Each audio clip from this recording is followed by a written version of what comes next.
Obsession is one of those horror films that tricks you into thinking it's a romance up until it's too late. And I've not stopped thinking about this film since I've left the theater.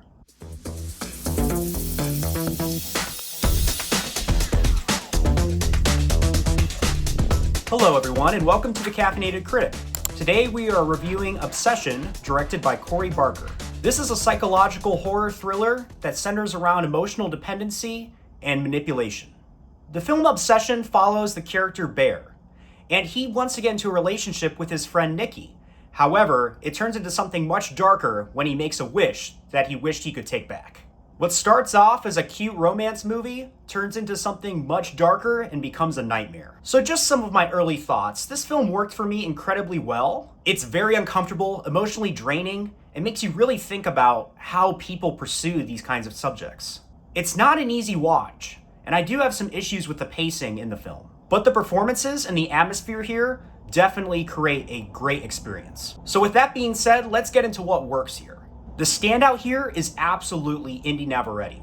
She plays Nikki, one of Bear's friends who slowly becomes possessed by this wish. This is genuinely one of the best horror performances I have seen in recent memory. There is something really unpredictable and off about the way she plays Nikki here. One second she feels vulnerable and magnetic, and the next she's screaming in your face.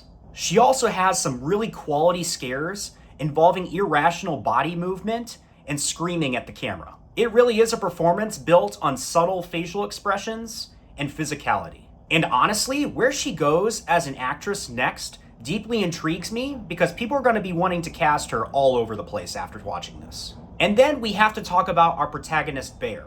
At the beginning of the film, he's incredibly relatable. He only wants to get into a relationship with this girl, but is too afraid to ask her. So he is set up in a way where you can deeply sympathize for him and his situation. But as the film progresses, the sympathy that we felt for him in the beginning slowly disappears. By the end of the film, I kind of found him detestable. He really doesn't have many redeeming qualities because he's using Nikki for his own devices. And I think this perception of the character that evolves throughout the film is one of its greatest strengths. The score here also deserves a lot of credit.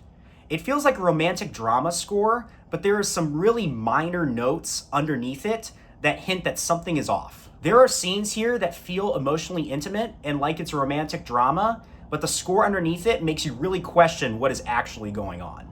I also really appreciate the comic relief from Bear's friends. Without these characters, the movie would constantly feel pretty heavy and emotionally draining, but thankfully, these supporting characters provide a lot of levity and some humor to the film.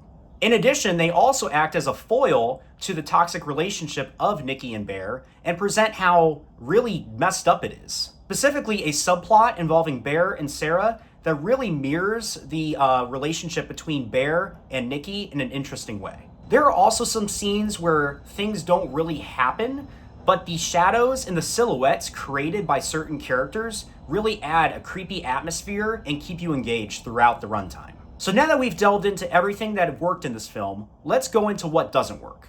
So my biggest issue here with Obsession is the opening act.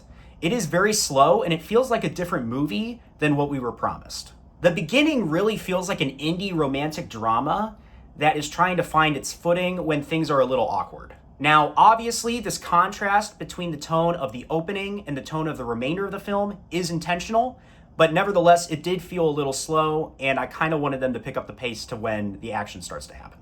And then we need to talk about the ending. Without spoiling anything, the ending is incredibly upsetting and draining, and you're going to leave the theater not necessarily satisfied with what has happened. But again, I really respect the director for dealing us this ending because a lot of films give out closure because that's how the traditional Hollywood structure likes it. But this film decides to deviate from that and really sets us on an interesting path.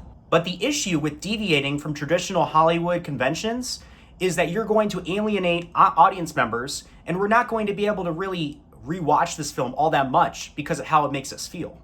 You're going to leave the theater emotionally wrecked, is basically what I'm trying to say. For some people, that's going to make this film more powerful, and for others, you're going to feel kind of isolated and like you did not enjoy that experience. So if you like slow burn psychological horror movies that don't entirely rely on jump scares, but rather atmosphere and performances, you're going to really like Obsession. However, if you're looking for something really fast-paced that grabs your attention every second and really like jumps out at you and tries to startle you, Obsession may not be the film for you. And if you want a horror film that you would classify as fun and exciting and making you feel invigorated, that is not what you're going to feel at the end of this film. So, Obsession is deeply upsetting, emotionally exhausting, but delivers some of the best horror performances of this last decade. Indy Navarrete delivers a star-making performance, and we will see her in many more films to come. And the film's descent into psychological horror is deeply disturbing. It's not an easy watch, and the bleak ending might isolate you. However, I would recommend going out to see this if you're a fan of horror and you're a fan of really great performances. So, on the caffeinated scale, I'm going to give Obsession a damn, that's a fine cup of coffee. But those are my thoughts on Obsession. Please let me know your thoughts on Obsession in the comment section down below. Do you think Bear is a redeemable character, or do you really hate him at the end like I did? Also, feel free to like and subscribe for more reviews coming soon, and I will continue brewing new reviews for you soon. See you next time.